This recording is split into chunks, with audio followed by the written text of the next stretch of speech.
In the beginning, God created the heavens and the earth.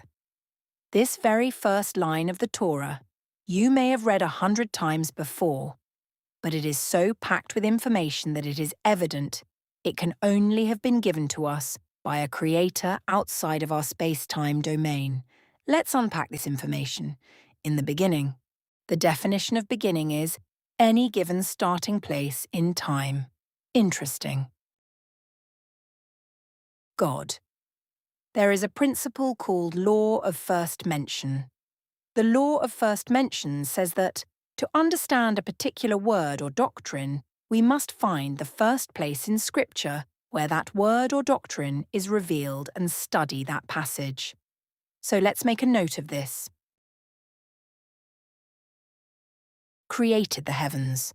Scripture will later inform us that there are 3 heavens. 1 is where the birds fly. 2. This is where the stars and planets exist. And 3rd, where God resides. When we gaze up into the night sky and observe its beauty, we refer to this as staring into space, an interesting term. And the earth. Now, what is the earth made up of? In fact, what is everything made up of? Matter. Can you please tell me this? How did the author of the first book of the Torah, Genesis, know about space, time, and matter? It appears we have a trinity. In fact, we have a trinity of trinities. Time consists of the past, present, and future. Space, length, width, depth. And matter, solid, liquid, and gas.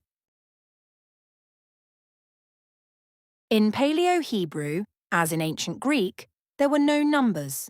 Each letter was assigned a numerical value. A closer inspection of the first line of Genesis, in the original language, reveals yet another cosmic mystery.